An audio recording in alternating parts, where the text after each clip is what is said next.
Hi, my name is Judy Norman. We're going to be talking about finding our way through the chaos, an educator's guide to navigating the pandemic. This series includes 5 videos. The topics and the length of each video is listed here.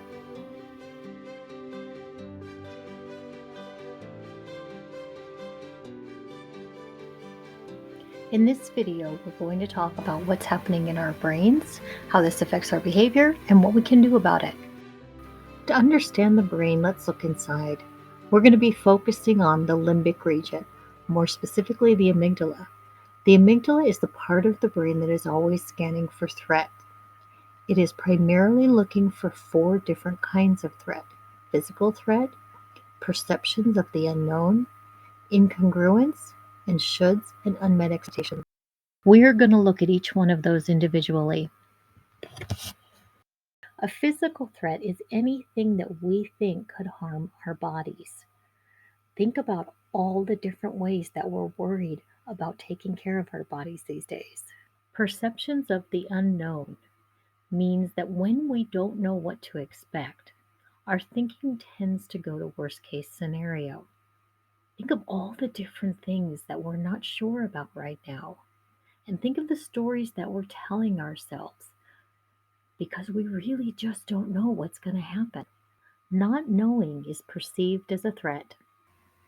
Next is incongruence. Look at this picture. She's hearing one thing, but her body is feeling something very, very different. That's called incongruence. It's confusing. It doesn't make sense. That's perceived as a threat.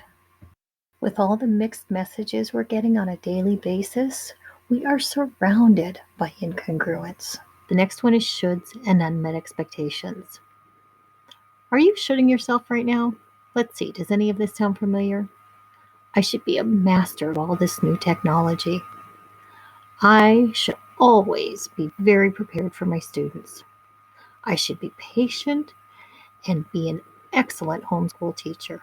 My children should be enjoying every moment that they spend learning at home with me. I should be spending quality time with my family and be a perfect parent. My house should be organized and clean. I should enjoy doing it and even be having fun with my partner at the same time.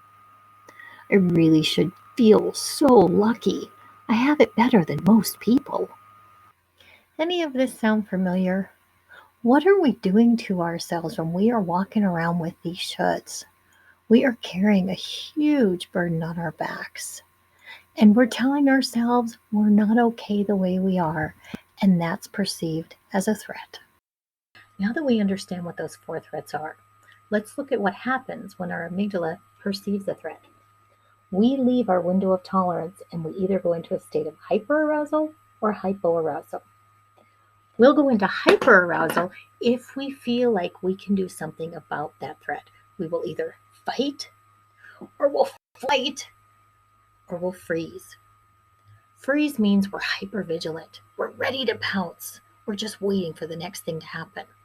And all of the energy goes out. It goes through our heads and our face and our arms and our hands and our legs and our feet. If, however, my perception is I can't do anything about it and I feel helpless, then all the energy goes in and I collapse. Have you been feeling any of these ways? Have you been agitated or irritated with people and just wanted to take them on? Or have you wanted to just collapse and not talk to anybody? If so, it could just mean that you're stuck in hyper or hypoarousal. That's good news. That means our behaviors make sense. The behaviors of the people around us make sense. The behavior of our students makes sense. Those kids who are saying, oh, I just can't do it, it's too hard, or they're really antsy and aggravated all the time. All of us are behaving exactly the way we would expect someone to behave when they were stuck in a state of hyper or hypoarousal. So the answer is we've got to be regulating ourselves. We've got to be coming back into our window of tolerance. That's when we can use this part of our brain again, our thinking part. Because when we're stuck in hyper or hypoarousal, we can't use that part of our brain. The only things we can do are fight, flight, freeze, and collapse. We are made to pulse. We are made to go in and out of these regulatory states all day. It only becomes an issue if we get stuck in one of those dysregulated states. And it would make sense for us to feel stuck right now. Or maybe you haven't felt stuck, but you've been flipping back and forth between the two. That would make sense as well. Let's talk about getting unstuck. In the first video, there were 3 strategies mentioned. Remember to regulate yourself. That could be your breath, that could be moving your shoulders. Name it to tame it. Oh, this is confusing, or I'm frustrated, or I'm just not sure what to do right now. And communication of physical sensation. My head is hurting, my heart's beating really fast, my feet are just feeling like they need to move. If we do any of those, it's going to bring the intensity down, and that could help us become more regulated. We're going to discuss a new one today. It's called Be Reflective with a Broader Perspective. So if I look down in the grass and I see something green that is shaped like this, my amygdala is going to perceive a threat and go, snake, snake, and I'm going to jump back. And what is supposed to happen, I'm using air quotes because it doesn't always happen, but a part of my brain called the hippocampus is supposed to come online and get my prefrontal cortex working and go, hang on, there's information that you are missing here. Do you remember yesterday you were watering? That's not a snake, it's a hose. And then I have the opportunity to stop and calm down. But what would make that system not work properly? Well, living in constant stress or childhood or past trauma. We are living in constant stress right now. Our systems are overloaded. So this relationship between the amygdala and the hippocampus might not be working so great. What does that mean? It means we are seeing snakes everywhere. Everywhere we look, we think we're seeing snakes and we're overreacting. Just like the people around us and just like our students.